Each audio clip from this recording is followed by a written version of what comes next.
Bom dia, boa tarde, boa noite. Esse é o Saúde e Diversidade, o podcast de saúde LGBT. Eu sou Mário César Vilhena. Eu sou a Vivian Avelino Silva, eu sou médica infectologista e estou com meu amigo Mário aqui com esse programa que pretende ser uma proposta nova que vai trazer informações a respeito de necessidades de saúde e direitos da população LGBT. Vivi, esse é o nosso programa 2, nosso segundo programa. E o que a gente tem de novo no nosso segundo episódio? Hoje o convidado é o Felipe Couto. Felipe é um ativista de saúde LGBT, na verdade de movimento LGBT na população negra, e a gente tem várias perguntas interessantes para discutir com ele hoje. Eu que agradeço, é um prazer estar aqui trocando conversas, ideias com vocês.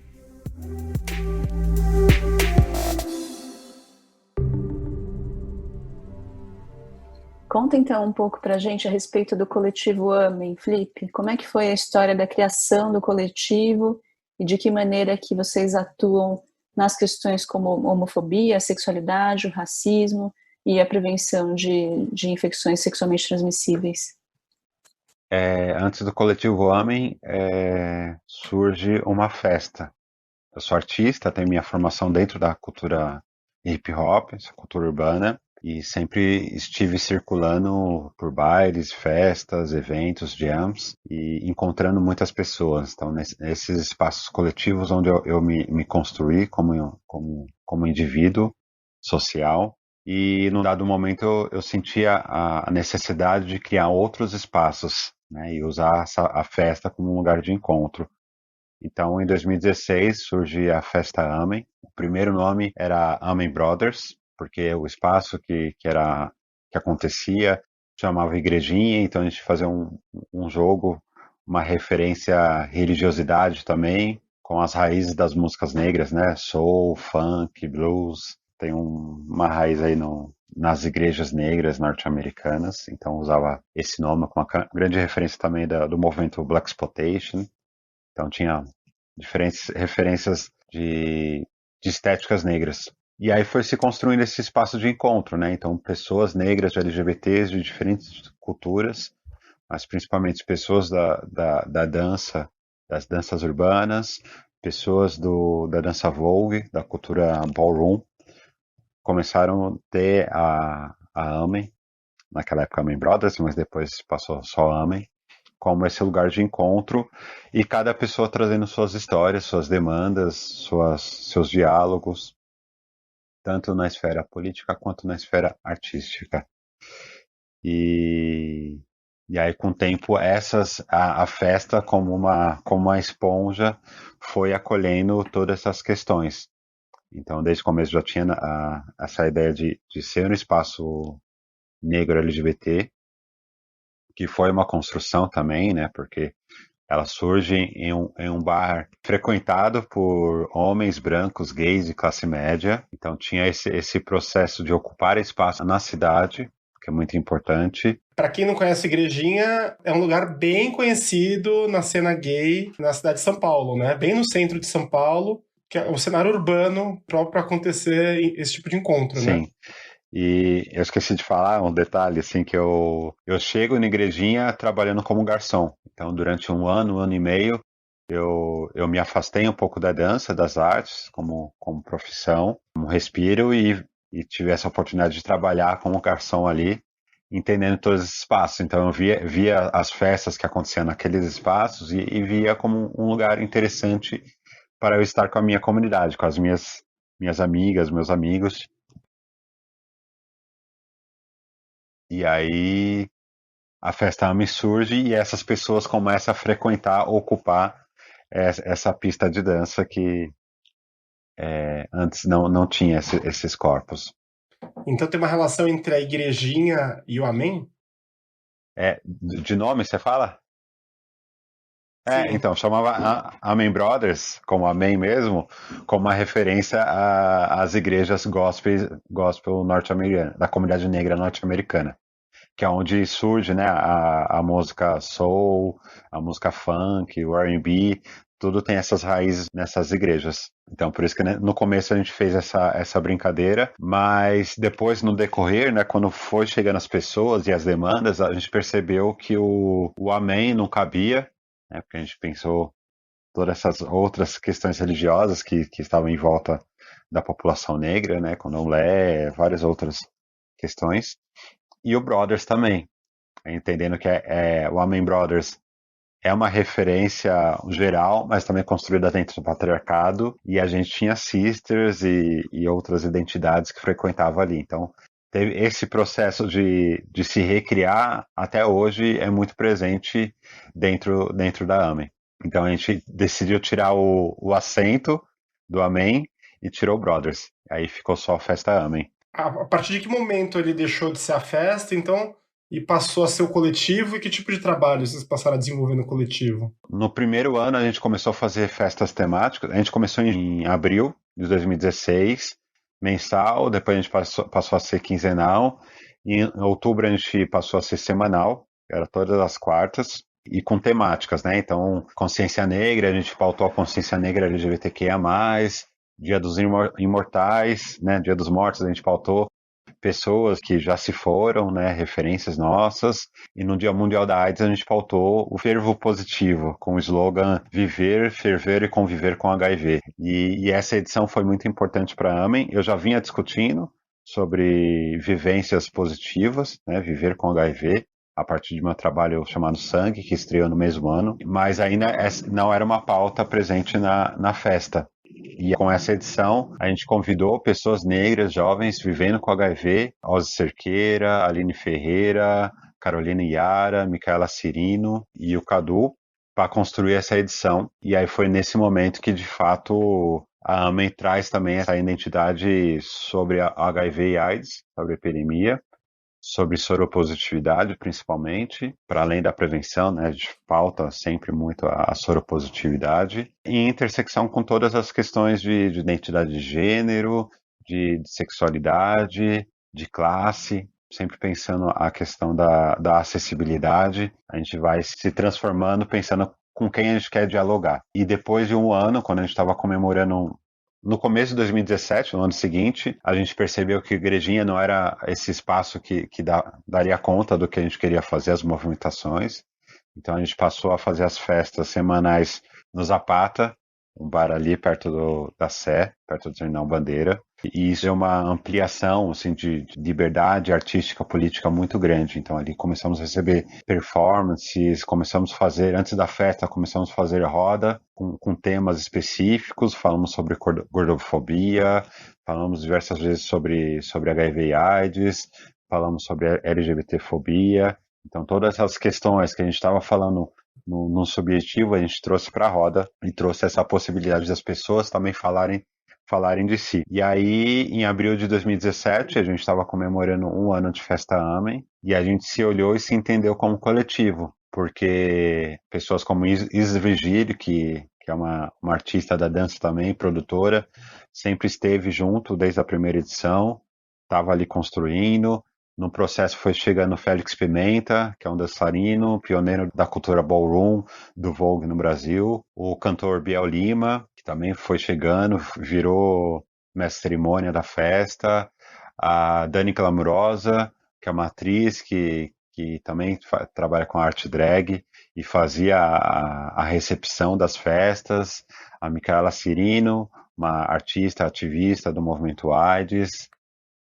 Jefferson Silva, um professor de História da Rede Pública de Ribeirão Pires, Zayla Barbosa, dançarina performer, trans, da dança Vogue. O que é interessante no movimento de vocês, o que eu estou vendo pelo que você está contando, é que vocês conseguiram pegar temas que têm uma são difíceis de ser tratados normalmente, são temas delicados, são temas que são tratados à parte das rodas de conversa, levaram para o espaço democrático e ainda vocês preencheram esses temas com arte, festa e música, né? Ou seja, vocês deram leveza para todos esses temas que vocês tratam no coletivo de vocês e na festa de vocês. Sim, né? acho que Isso é muito a bacana. arte, para além do entretenimento, é uma forma de comunicação. A gente abriu esse espaço para as pessoas falarem de si a partir da arte. a partir, entendendo também a pista como uma coreografia coletiva, uma performance coletiva, onde esses corpos estão falando a todo momento.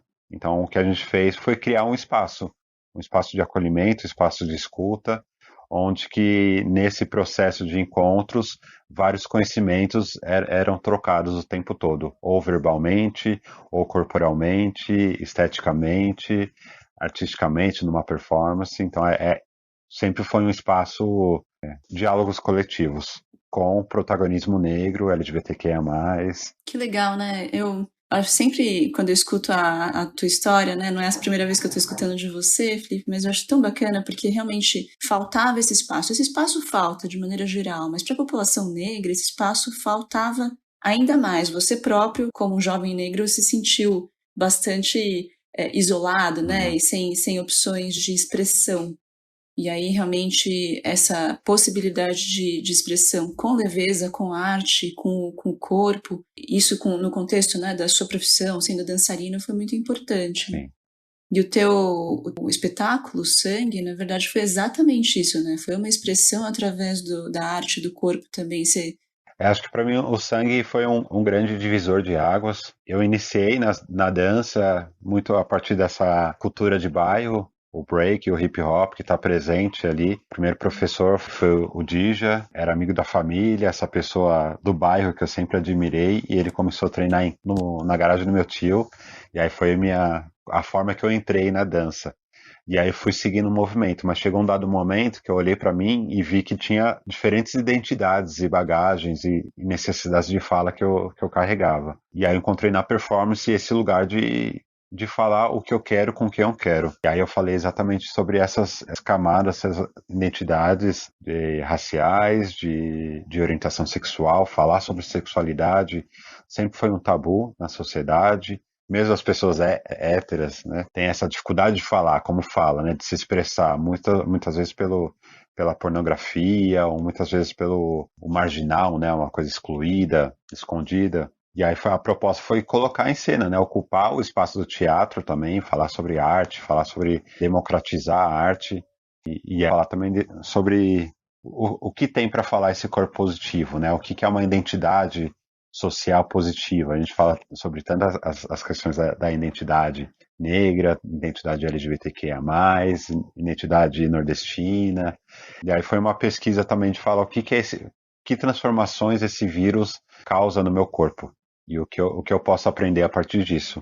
E esse manifesto me colocou em diálogo de uma outra forma com as pessoas que já faziam parte do meu círculo, minha mãe, meus irmãos, família em geral, e também me conectou com outras pessoas que sempre estiveram do meu lado, que carregavam a mesma identidade que eu, identidade positiva, e que nunca teve esse diálogo. E eu também nunca tive esse diálogo, né? Acho que antes da performance eu tinha falado sobre positividade com pouquíssimas pessoas para além do médico, que tem essa relação muito distanciada, né? Uma fala médica, está falando sobre números, sobre exames, sobre medicamentos, mas pouco se fala sobre vivência, né? E aí trouxe toda essa potência que foi gerando outros conhecimentos. Então a partir daí fui entender também melhor essa intersecção de negritude e HIV, toda essa relação do movimento. Eu participei pouco depois da estreia do meu solo.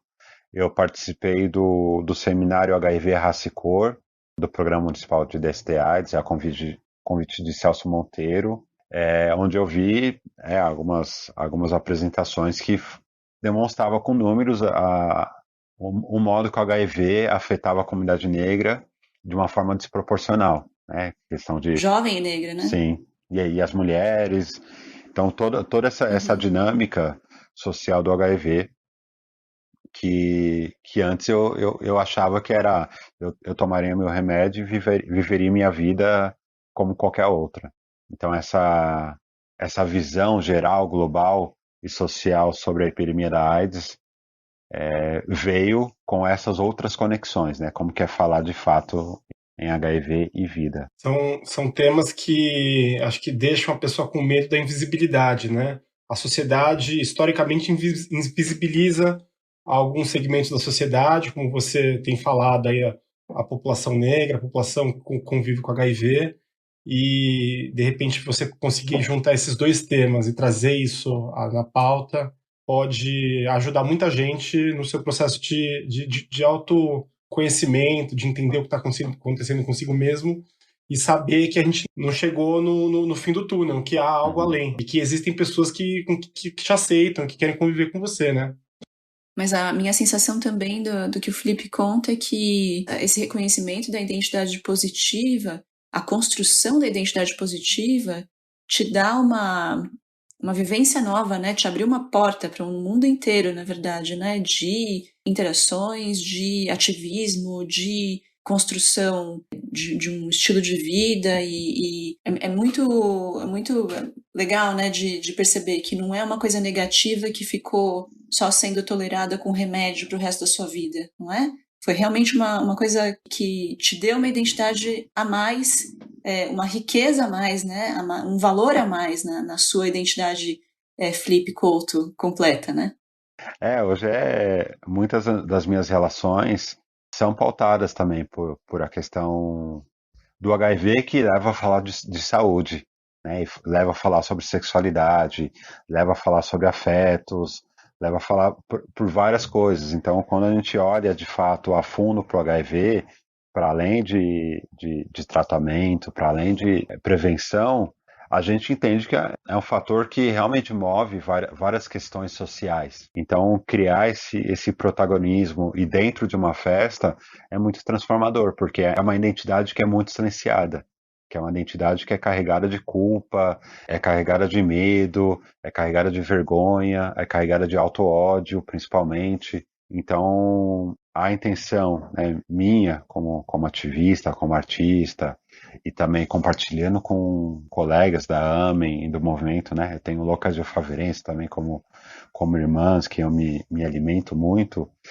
é como realmente entender, sem romantizar, né? Não é que é tudo bem ter HIV, então a gente está falando que a sorofobia nos mata todo dia, o auto-ódio nos mata todo dia, mas como a gente vai entender isso, como a gente vai transmutar a partir dessas dores?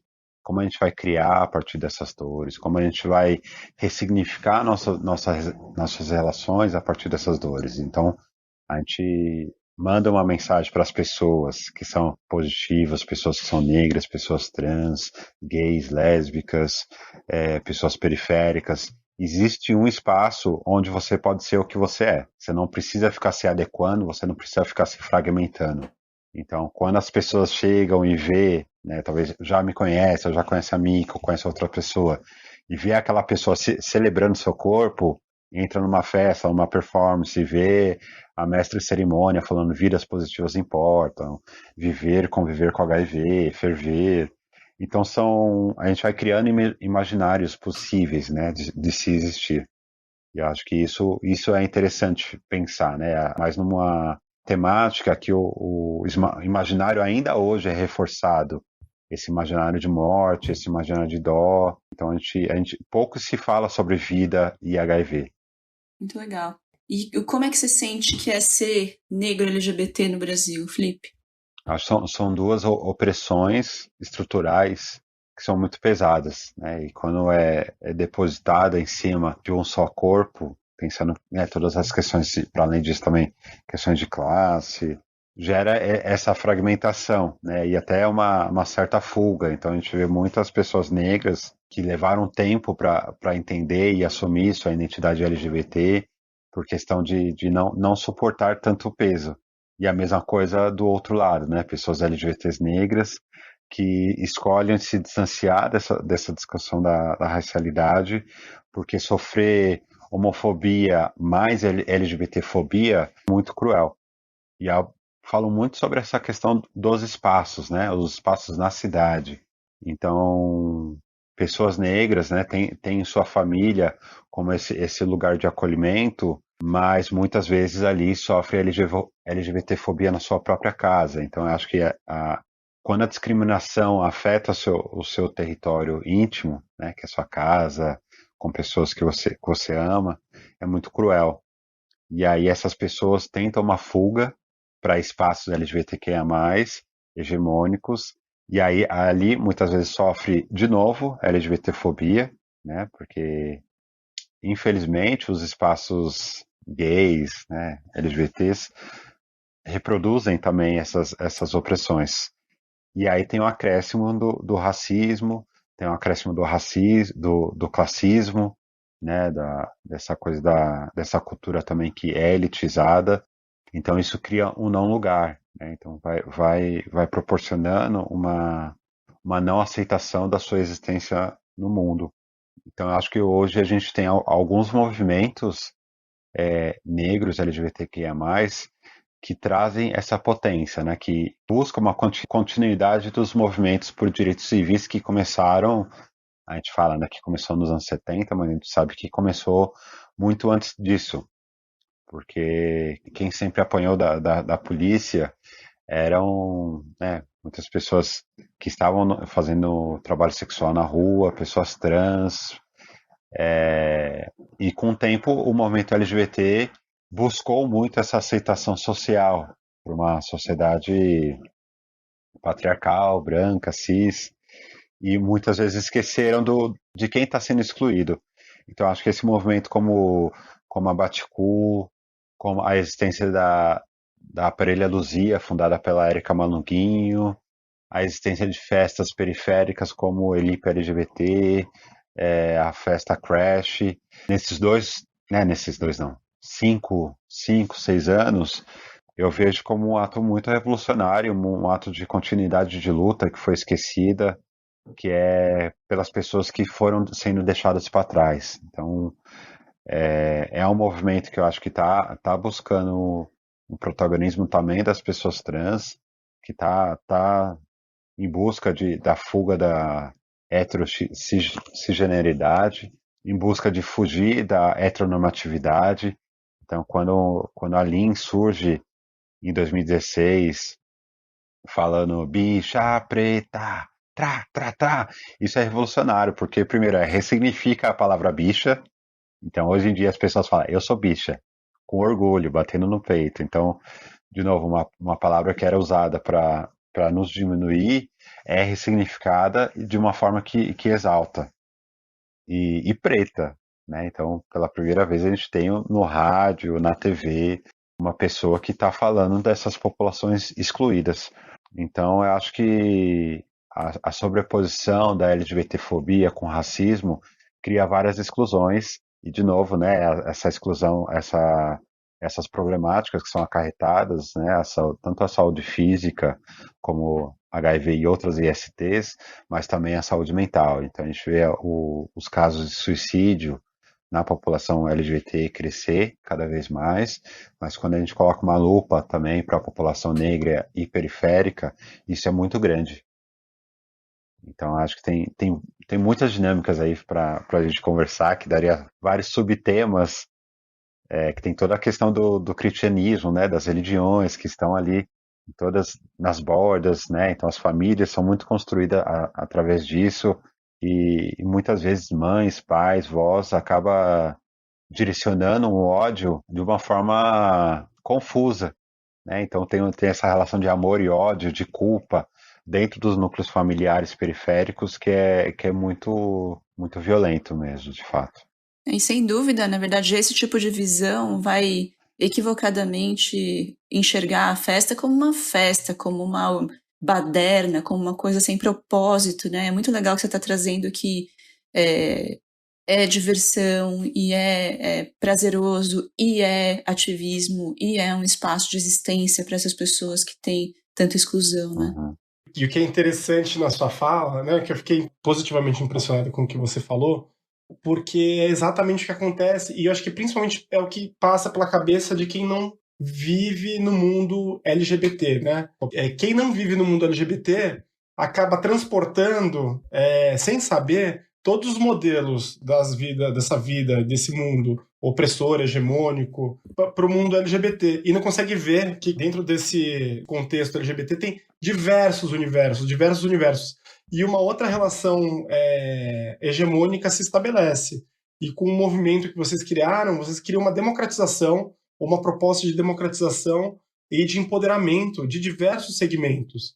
E que vão desmontando e desconstruindo esses contextos e esses conceitos que estão martelando na nossa sociedade e que já passaram da hora de ser destruídos, como a gordofobia, ou então a necessidade que as pessoas têm de ter um corpo magro e sarado, a questão da negritude, né, as pessoas negras não participarem tanto das festas que acontecem em alguns pontos de São Paulo e fazerem festas que viram as grandes festas de São Paulo, a questão da soropositividade que você bem trabalhou aqui, tudo isso dá uma vontade de ir para a festa. A gente vê isso. O festejar faz parte de todas as culturas. A festa eu entendo como de fato um ato político, porque fala sobre celebrar, uma celebração coletiva, comunitária. Uma coisa linda da cultura LGBTQIA+, né, que foge da heteronormatividade, é esse lance de se enfeitar e se celebrar, se enaltecer. Então é incrível que quando chega uma gata com cabelo novo, colorido, e todo mundo grita, que fala que é maravilhoso. Assim, alguém quer expor seu corpo de alguma forma, sabe que naquele espaço seguro as pessoas vão enaltecer ao invés de julgar. Então acho que por muito tempo o movimento LGBT foi se encaixando para ser aceito. As pessoas LGBTs têm essa tendência, né, de se moldar para ser aceita pela família, para ser aceita pelo patrão, para ser aceita pelos vizinhos. Então vão mudando sua forma de falar, vão mudando sua forma de gesticular, vão mudando sua forma de se vestir e às vezes cobra de outras pessoas que não escolhem não se moldar a isso. Então por isso que hoje em dia a gente vê muitas pessoas não brancas, não cis, não normativas, se rejeitando a frequentar certos lugares, né? Sabendo uma coisa que a gente não falou aqui, mas também tem muito essa questão da diminuição das bichas afeminadas. Então acho que também essa revolução das bichas afeminadas foi uma grande virada também que a gente teve eu estou falando no contexto São Paulo, tá? Que é onde eu vivo, mas também entendendo que tem outros Afrobafo na Bahia, tem vários outros coletivos e artistas que estão criando essas micro-revoluções. E micropolíticas é uma coisa que eu acredito muito. Hoje mesmo eu estava falando com amigos sobre essa importância da gente colocar foco, colocar energia no micro. Né? Uma por autocuidado, porque quando a gente se expõe para um grande público, nas redes ou ao vivo, a gente se coloca num lugar de vulnerabilidade muito grande, né? De ser atacado por um homofóbico, ou por um racista, ou por sorofóbico. Pode disparar vários gatilhos. Então é importante dizer que a festa AME, no início era para 50 pessoas, 80 pessoas, aí quando a gente fazia um evento maior era 400 pessoas, que comparado a outras festas é muito pouco. Mas a gente trabalha no micro, é a base, é o afeto, é o cuidado. Uma coisa que me veio à mente é aquela questão do passivinho que foi mudando, né? Então, um tempo atrás, eu só sou gay, mas eu não sou passivo, eu sou ativo. E hoje os passivos também estão se assumindo. As passivo-agressivas. O passivo-agressivo. A desconstrução desses modelos. É um momento que a gente vive no Brasil que é ambivalente, ao meu ver. Porque, ao mesmo tempo, a gente tem um movimento super reacionário que contesta tudo isso que a gente está conversando aqui, mas em alguns núcleos ainda surgem resistências e movimentos que também crescem, por mais que sejam a minoria, mas crescem e vão se empoderando e levantando a bandeira do que eles realmente são, dentro de todos esses nichos que a gente está falando. Felipe, eu ia te perguntar que tipo de violência, que tipo de agressão você já foi vítima, já sofreu com essa exposição que você acabou tendo depois do espetáculo Sangue, da festa AME? Eu sempre falo assim, que as pessoas dizem muito para mim, né, que eu sou muito corajoso, parabéns pelo trabalho. E aí eu falo que eu tive a oportunidade de falar, né? Eu tenho a oportunidade de falar sobre esse tema tão estigmatizado, rodeado de preconceitos, que é o HIV. Muitas outras pessoas do meu convívio, do meu entorno, que são empoderadas, têm a consciência, escolhem não falar por diversas questões. Então eu tive um entendimento de família, eu entendi que minha família estava preparada para ouvir isso, e eu tive a arte também, né? E tive acesso à arte, um convite para participar de uma residência de criação, tive parceiros para fazer isso. Então, antes de me expor, eu construí um espaço seguro. Ainda hoje, assim, eu tenho muita escolha de falar com os meus. Eu trabalho muito com várias comunidades e eu não tenho a pretensão, por exemplo, de virar um blogueiro ou de ter milhões de seguidores. Então, isso é uma estratégia de fato para não correr esse risco de ser afetado. Mas algumas vezes é pela internet, né? Alguns comentários de haters, principalmente quando o meu conteúdo é compartilhado em outras redes e muito ligado, colocando os corpos negros, LGBTQIA+, como promiscuidade. Então, muito essa coisa de que, porque não usou camisinha, sempre essa culpabilização, que é uma coisa que eu sempre reforço no discurso, e quando eu falo com as pessoas, quando recebem o diagnóstico pela primeira vez positivo, que a culpa é uma armadilha, que a culpa não é nossa, né? Não, cuidado para não ser pego por essa culpa, que as pessoas vão tentar, né, buscar um culpado, né, de quem te passou, como que você fez, tá bem, você não usou, você sabia que tinha que usar camisinha. Então acho que esses comentários, né, pela internet, vira e mexe aparece, mas por isso eu tento me desvencilhar e buscar falar cada vez mais diretamente com as pessoas que eu acho que tem essa importância. A gente trata um pouco desse assunto da prevenção e da desmistificação de prevenção em um outro programa, em que a gente fala com especialistas sobre a revolução que está ocorrendo agora, não só no Brasil, mas como no mundo, de outros métodos de prevenção ao HIV e controle também, né? Como o PrEP e o PEP, né? Que estão acontecendo. E acho que o grande problema que a gente enfrenta agora é preconceito, já que a gente tem tecnologia, e informação, disseminação de informação, né? Ô, Felipe, aproveitando que a gente está falando então das estratégias, né? O Brasil tem as estratégias disponíveis, como o Mário está falando, né? A gente tem PrEP, por exemplo, disponível no SUS desde o final de 2017, na verdade, mais desde o começo de 2018. Como é que você acha? Você acha que a gente dialoga com a população negra? Porque, veja, tá bem claro que a gente precisa dar importância, priorizar a população, especialmente de jovens negros, para a prevenção do HIV. Só que a gente vê, por exemplo, que o programa de PrEP acessa homens gays ricos e mais velhos. De que forma você acha que a gente falha ou em que a gente poderia melhorar em termos de realmente dialogar com a realidade da população negra? Falar sobre uma estratégia para a PrEP chegar na população negra, periférica, é muito superficial, vendo que tem toda uma questão estrutural na sociedade, mas vamos falar sobre saúde, que faz com que essas políticas não chegam nas pessoas, ou que as pessoas se afastem dessas políticas, né? Então a gente fala muito, eu faço parte da Aliança para a Saúde da População Negra, que um dos temas centrais é o combate ao racismo estrutural, ao racismo institucional dentro da saúde. Racismo esse que faz a gente ter muitas dificuldades em fazer pesquisa com o quesito raça-cor. Recentemente eu participei de um debate de um movimento que está pedindo o quesito nacionalidade também.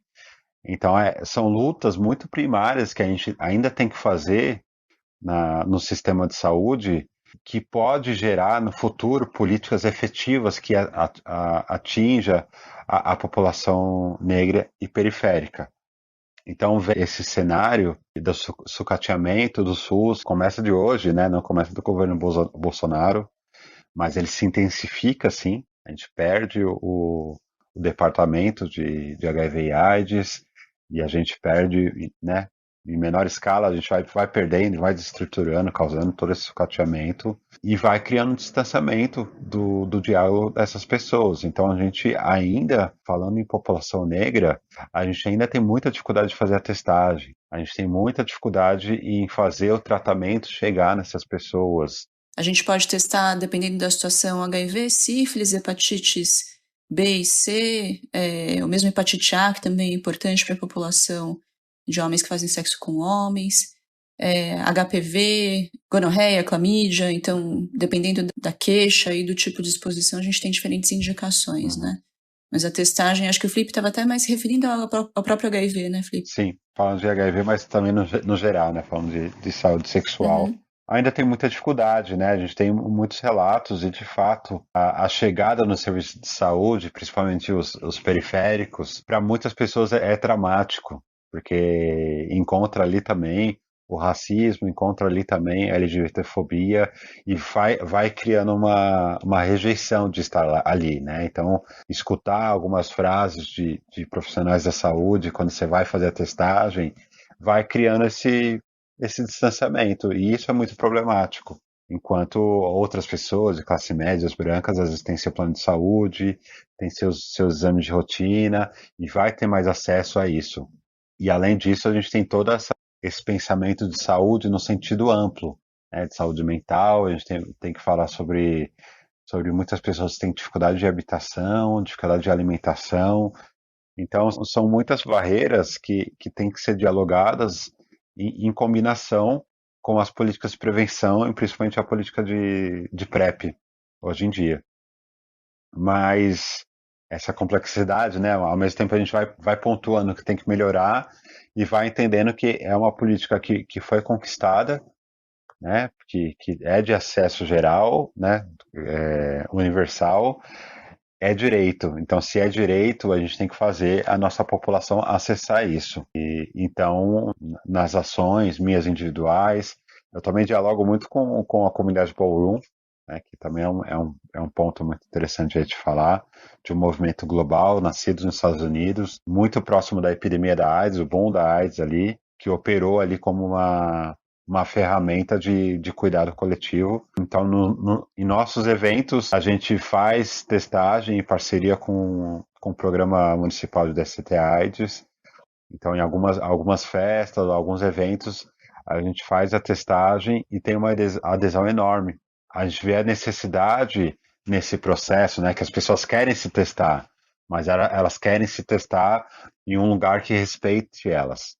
Então, daí a necessidade de também a gente ressignificar, repensar esses espaços de cuidado também.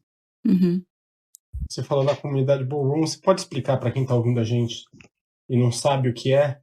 A cultura Ballroom é uma cultura criada pela comunidade LGBTQIA+, negra e latina, em principal as mulheres trans, travestis, nos Estados Unidos, meados dos anos 70, a partir de um movimento que já existia, que era os bailes drag, as drag balls. Uma artista drag chamada Crystal LaBeija, que já ganhava muitos eventos, muitos concursos, mas sempre quando chegava nos eventos principais perdia para pessoas brancas. Então, em um dado momento, em um evento, ela tem um discurso, um manifesto que fala que nunca mais vai pisar naqueles espaços pelo racismo ali. E nesse processo, nessa rejeição de falar aqui eu não volto mais, ela começa a criar uma outra estrutura de organização comunitária baseada na construção de famílias, lideranças, né? Então ela vira uma mãe que acolhe outras pessoas e cria sua própria casa, sua house.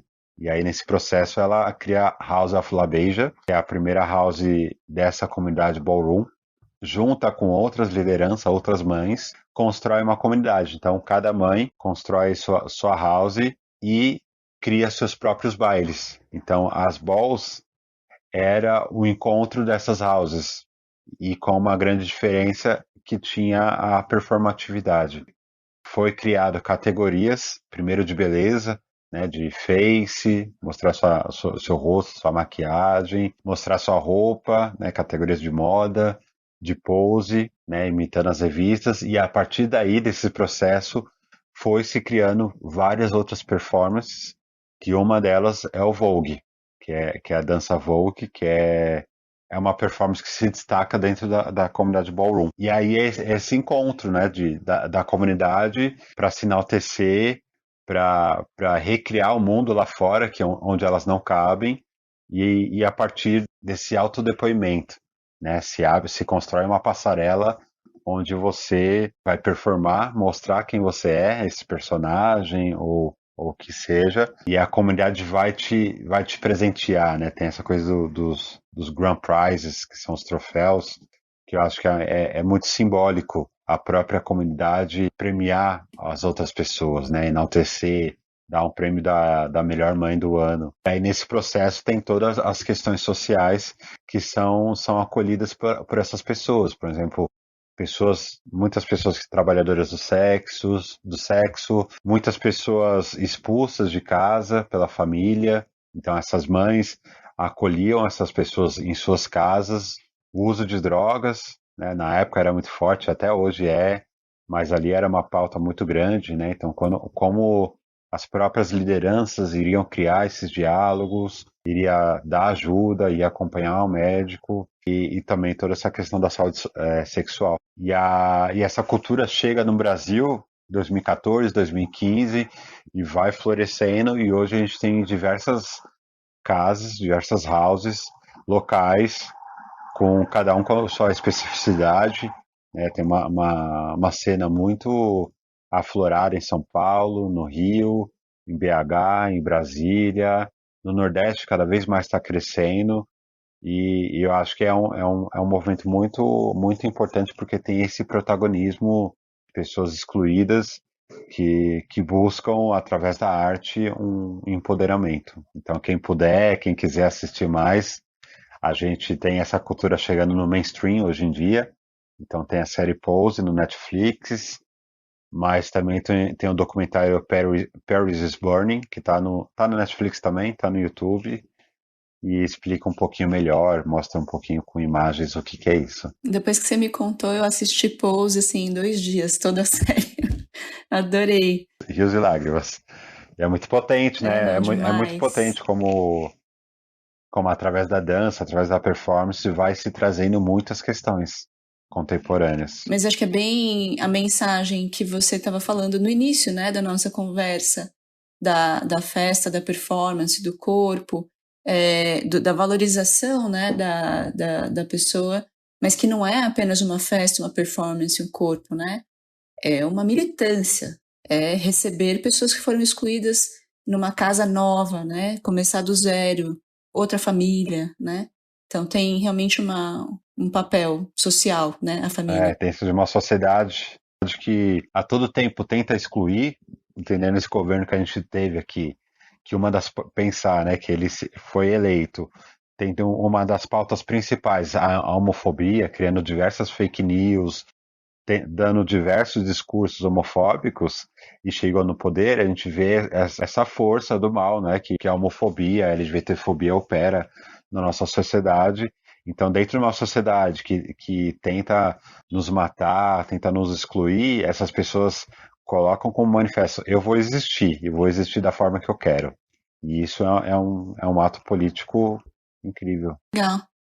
Felipe, tem mais alguma coisa que você acha importante passar como mensagem? Porque pensa assim, o seguinte, a gente está fazendo um podcast para um público geral, né? São pessoas que realmente nunca escutaram. Bem impactante, eu acho, a gente trazer tudo isso de informação, né? Quando a gente começou a conversa, eu me lembrei muito de uma amiga minha que é negra, mora em Londres, e ela visitou São Paulo e ficou maravilhada com a cidade, adorou, mas o aspecto que chamou a atenção dela foi que ela viu na rua homem gay andando de mão dada. Mas não qualquer homem gay andando de mão dada, homem gay negro andando de mão dada. Falou que homem gay branco eu vejo toda hora andando de mão dada em Londres, mas homem gay negro eu só vi aqui. E eu acho que vocês são incríveis de conseguir fazer isso. É óbvio que não é em qualquer lugar, né? Nem em qualquer lugar de São Paulo, muito menos em outros estados, né? Então, no que a gente está avançado e no que a gente está atrasado, você acha, Felipe? Ai, é que às vezes eu vou falar o avanço, mas às vezes até no avanço a gente tá atrasado. Mas, de novo, eu reforço assim, a importância desse movimento anti-hegemônico. Então, esses espaços criados, talvez com uma ideia de militância, de ativismo, mas é pelo cuidado comunitário. Então, esse cuidado comunitário, para mim, é muito importante, como a gente vai criar espaços onde nós vamos criar nossas demandas, nós vamos buscar por nossos direitos, mas a gente vai se cuidar também, a gente vai trocar conhecimentos, a gente vai se exaltar, a gente recriar um mundo que é construído para nos matar. Acho que é muito bonito também. Eu acho que quando eu vejo em algum momento você me chama de jovem, e toda hora eu tenho que reafirmar que eu não sou jovem. Eu tenho 36 anos e acho muito importante esse diálogo intergeracional também. Meu namorado, ele tem 48 anos, ele é do Nordeste e a gente sempre fica. Esse é um papo muito frequente nos nossos cafés, essa questão das gerações, né? O quanto a gente vem transformando o nosso vocabulário o tempo todo, o quanto a gente vem descobrindo várias formas de se existir no mundo, enquanto de identidade de gênero, enquanto a questão de classe social, questão de raça.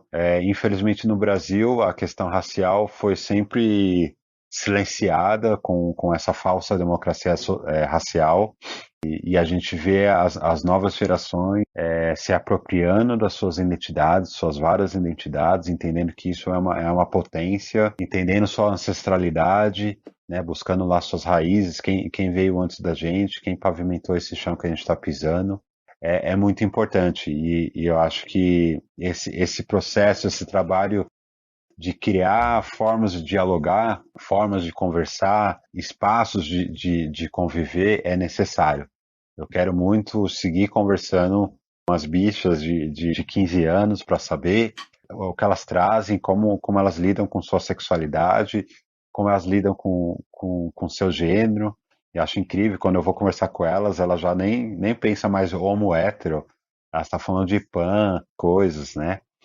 E também, ao mesmo tempo, conversar com as pessoas que já estavam aí antes, né? Hoje a gente teve em junho, estamos vivendo em junho, e a gente está vendo algumas pessoas do movimento LGBTQIA+, se manifestando, pedindo seu espaço dentro da parada que elas construíram, entendendo que hoje o que a gente tem como uma celebração, tá. Enfim, hoje a gente tem a parada como um evento, mas ela se começa com um ato de fato, né, como uma ocupação da cidade. Então acho que é também necessário a gente entender quem são as pessoas que construíram esse lugar, entender que essas gerações, né, quem é dos anos 2000, quem é dos anos 60, é necessário conversar porque fazemos parte de um todo, estamos criando conhecimentos e temos que aprender o tempo todo. Eu acho que as pessoas que vieram antes ainda carregam muitos vícios, carregam muitos traumas, carregam muitas culpas que as pessoas que estão chegando agora não precisam lidar. Eu tenho uma última pergunta para a gente finalizar, que é para quem é fora do meio. O que não deve ser dito? O que a pessoa não deve falar? Ou o que é cafona para você, Felipe? Fora do meio é engraçado, né? Discreto fora do meio. É bom trazer esse termo também, fora do meio, porque se você, no seu convívio, não tem pessoas pretas, né? No seu trabalho não tem pessoas pretas, se quando você vai sentar numa mesa de bar não tem pessoas trans, se você vai num teatro, só tem pessoas ricas, né? Com roupas de marca, é errado. Você está vivendo numa bolha. E então olhe para isso, se você quer de fato ter uma transformação social, agir de uma forma política, social, olha para suas bolhas. Se você não está vendo pessoas, se você olha em volta, vê as mesmas caras reproduzidas, tem alguma coisa estranha aí, né? Você está se fechando para um mundo diverso, de fato, plural, e nessa pluralidade tem muitos conhecimentos que você não está acessando, né? Muitas experiências de vida que você não está acessando. Então, busque ampliar a sua rede, busque escutar mais pessoas. Hoje a gente tem as redes sociais e em breve a gente vai ter esses espaços físicos de convivência. Então, tente se aproximar dessas pessoas. E acho que a linguagem, né? Eu gosto muito de falar sobre vocabulário, sobre falas. Hoje em dia estou aprendendo muito o vocabulário não binário, que eu acho que é importante também, né? Sempre a gente coloca o neutro como o gênero masculino como neutro. Então tem muitas pessoas aí falando sobre a linguagem, sobre as novas linguagens, mas no geral tomar muito cuidado com as linguagens transfóbicas, né? Falar a mulher trans ou homem trans, a travesti, respeitar a identidade de gênero das pessoas, perguntar como ela quer ser chamada, isso é muito importante. Antes de você definir se você vê ela como homem ou como mulher, ou como quer que seja, pergunte para ela, escute ela, vê as redes dela, como ela se define. Cuidado com os posicionamentos racistas. Não falei muito assim, mas o corpo negro é muito colocado como um objeto, né? Sempre muito colocado como um corpo coisificado que está aí para trabalhar, né? O Brasil carrega muito essa memória escravocrata que o negro tá para ser motorista, para ser cozinheira, que o corpo negro tá para satisfazer os desejos de pessoas brancas.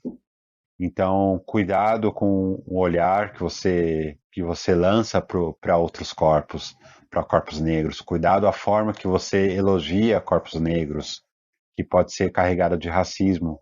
Cuidado para não diminuir o feminino, no geral, falando de mulheres cis ou trans, né? Colocar como pessoas mais fracas, com pessoas menores, mas também para não diminuir gays afeminados, bichas afeminadas, que está muito ligado também à misoginia, que é reproduzida pela cultura gay muitas vezes. Sempre atenção no que você fala, porque a fala pode machucar muitas pessoas e ao mesmo tempo ela pode revolucionar.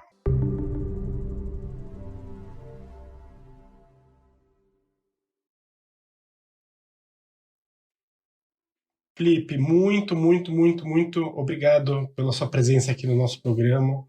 Foi uma honra, um prazer ter você aqui. Eu aprendi um monte de coisas com você. Eu que agradeço. Adorei também. Muito obrigada, viu, Obrigado, Felipe? Vivi. Quando acabar a pandemia, eu vou querer ir nos eventos. E para quem quiser saber mais, Felipe, a respeito das festas, como é que a pessoa pode se informar? Festa Amém, hoje na pandemia, a gente está fazendo muitas programações online. Então, @Festa Amém. Mas também, como eu falei, a Festa Amém dialoga muito com outras culturas, principalmente a cultura ballroom e a cultura hip hop, mais focada em pessoas LGBTQIA+.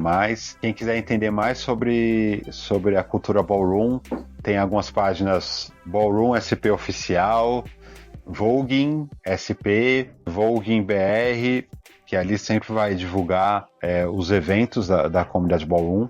Todas as casas estão gerando muita programação também, é muito interessante, falando exatamente desses temas que a gente pincelou aqui, tá falando sobre identidade de gênero, tá falando sobre saúde sexual, tá falando de arte. Então, fique atento nas redes. Minha rede Flip1, Flip, FLP1, UM. E aí eu sou quase páginas amarelas, assim, eu gosto de compartilhar tudo o que essas pessoas pretas estão produzindo, porque para mim ainda acredito muito na arte como um campo de conhecimento, um campo de tradução de conhecimento muito importante, que acessa pessoas que têm um certo bloqueio. Sucesso pra festa, viu? Vamos ter. Continue sendo assim e cresça ainda mais. Tá joia, obrigado. Beijo grande, obrigada, gente. Beijo. O Leandro Jamal cuida da nossa identidade visual, identidade sonora e edição de som é do AJ Oliveira, o apoio técnico é de Fernanda Rick e a distribuição em todos os tocadores é de Pamela Quevedo. Obrigado, até a próxima semana.